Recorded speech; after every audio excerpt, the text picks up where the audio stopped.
ഇത് മാസ് മോട്ടോഴ്സിൽ നിന്നാണ്. Honda Activa headlight അടിച്ചു പോകുന്നൊരു കംപ്ലയിൻറ്റ് പറഞ്ഞിട്ടാണ് വന്നേക്കണേ. അത് റെഗുലേറ്റർ കംപ്ലയിൻ്റ് ആയിട്ടാണ് നമുക്ക് തോന്നിയിരുന്നത്. അപ്പോൾ അത് ചെക്ക് ചെയ്യാനൊക്കെ ആയിട്ട് നമ്മൾ കയറ്റിയിട്ടുണ്ട്. അതേപോലെ തന്നെ സ്പീഡോമീറ്റർ കേബിൾ കംപ്ലയിൻ്റ് ഉണ്ട്, ഫ്രണ്ട് സൈഡിൽ നിന്ന് ഒരു സൗണ്ട് വേരിയേഷൻ ഉണ്ട്. ഇതൊക്കെ പറഞ്ഞിട്ടാണ് മെയിനായിട്ട് വന്നേക്കുന്നത്.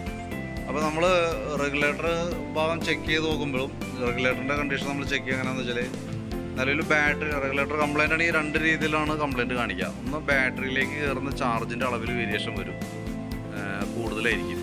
അതല്ലെങ്കിൽ ഈ പറഞ്ഞ രീതിയിലുള്ള ബൾബുകൾ ഓരോന്നോരോന്നായിട്ട് അടിച്ചു പോകാനായിട്ട് കൊടുക്കും. നമ്മൾ സാധാരണ ഒരു 1000-1500 RPM 1500 RPM ഒരു 5000 RPM കയറുന്ന സമയത്ത് അതിനുള്ളിൽ തന്നെ റെഗുലേറ്റർ കംപ്ലയിൻ്റ് ഉണ്ടെങ്കിൽ നമുക്ക് കണക്ട് ചെയ്യുന്ന പാർക്ക് സംബന്ധമായിട്ടുള്ള ബൾബുകൾ, ഹെഡ്ലൈറ്റ്, അതേപോലെ തന്നെ ഹെഡ്ലൈറ്റ് ഇടുമ്പോൾ മീറ്ററിനകത്ത് തെളിയുന്ന ബൾബുകൾ, ബാക്കിൽ തന്നെ ടൈലൈറ്റ് ബൾബ്, ഈ ബൾബുകളൊക്കെ കംപ്ലയിൻറ്റ് വന്ന് പോകാനായിട്ടുള്ള സാധ്യത കൂടുതലാണ്. അതായത് നമ്മൾ ആ റേസ് ആക്കുമ്പോൾ തന്നെ അത് അടിച്ചു പോകും.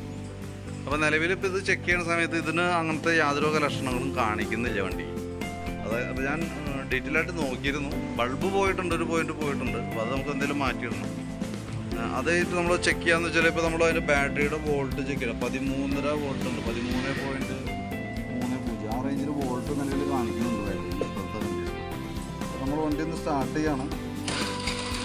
സ്റ്റാർട്ട് ചെയ്തിട്ടും വണ്ടി റേസ് ആക്കുന്ന സമയത്ത് നമുക്ക് നോർമൽ സാധാരണ കൂടുതൽ വന്നത് എത്രയാണോ അതാണ് നിലവിൽ വന്നുള്ളൂ.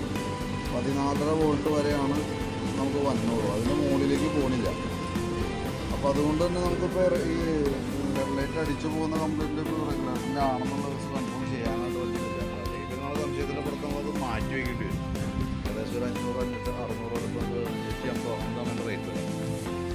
അപ്പോൾ നമുക്ക് തൽക്കാലം ഹെഡ്ലൈറ്റ് ബൾബൊക്കെ ഒന്ന് മാറ്റിയതിന് ശേഷം ഒന്നുകൂടി ഒന്ന് ചെക്ക് ചെയ്ത് നോക്കാം. കൂടുതലായിട്ട് പ്രോബ്ലം കാണിക്കുന്നുണ്ടെങ്കിൽ മാത്രമേ വീണ്ടും ഹെഡ്ലൈറ്റ് ബൾബ് എന്തെങ്കിലും പോകണമെന്നുണ്ടെങ്കിൽ പിന്നെ ഒന്ന് നോക്കേണ്ട, അയച്ച് റെഗുലേറ്റർ മാറ്റി വയ്ക്കേണ്ടി വരും. അതല്ലെങ്കിൽ കൂടുതൽ മാറ്റാം. പക്ഷേ പ്രത്യേകിച്ചൊരു പ്രത്യക്ഷത്തിലൊരു കംപ്ലയിൻ്റ് ആയിട്ട് ഇപ്പോൾ തോന്നണില്ല. ബാക്കിയത്തെ ബൾബുകളൊന്നും തന്നെ നമ്മൾ റേസ് ചെയ്യുമ്പോഴായാലും ഡാമേജിലേക്ക് പോകുന്നില്ല. അതാണ് മെയിനായിട്ടുള്ളത്.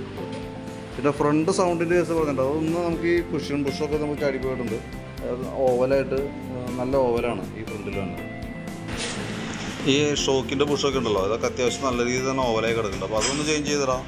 ബ്രേക്കിൻ്റെ കേബിളിൻ്റെ ഈ ഇത് കിടന്ന് നല്ല രീതിയിൽ പിടയ്ക്കുന്നുണ്ട്. ബാറ്ററി ക്ലാമ്പിൽ ചെറിയൊരു വൈബ്രേഷൻ കാണിക്കുന്നുണ്ട്. അത്രയാണ് ഫ്രണ്ട് സൗണ്ടുമായി ബന്ധപ്പെട്ട് വന്നുള്ളൂ. മീറ്ററിൻ്റെ ആണെങ്കിൽ ഓൾറെഡി കേബിൾ കംപ്ലയിൻ്റ് വന്നതാണ്, കേബിൾ പൊട്ടിപ്പോയതാണ് മീറ്ററിൻ്റെ. അപ്പോൾ അതും കൂടി ഒന്ന് ചേഞ്ച് ചെയ്തിടാം. ഇത്രയും ചെയ്യാൻ നിലവിൽ. എന്നിട്ട് നോക്കി ഹെഡ്ലൈറ്റ് ബൾബ് മാറണം കേട്ടോ. എന്നിട്ട് നോക്കിയിട്ട് വീണ്ടും കംപ്ലയിൻറ്റ് കാണിക്കുകയാണെങ്കിൽ ചെയ്താൽ മതി എന്നാണ് എൻ്റെ അഭിപ്രായം. കാരണം എന്താ വെച്ചാൽ വെറുതെ നമ്മൾ ആ റെഗുലേറ്റർ മാറ്റിയ പൈസ കളഞ്ഞിട്ട് പ്രത്യേകിച്ച് കാര്യമില്ല. വീണ്ടും കംപ്ലയിൻറ്റ് ഹെഡ്ലൈറ്റ് വീണ്ടും തുടരടിച്ച് പോകുകയാണെന്നുണ്ടെങ്കിൽ നമുക്ക് നോക്കിയാലും മതി. പ്രത്യക്ഷത്തിൽ ബാറ്ററി ഓവർ ചാർജിങ് കാര്യങ്ങളൊന്നും ഇല്ലാത്തതുകൊണ്ടാണ് ഞാൻ അങ്ങനെ സജഷൻ പറഞ്ഞു കേട്ടോ. എന്തായാലും ചെക്ക് ചെയ്ത് നോക്കാം, നോക്കിയിട്ട് ചെയ്താൽ മതി.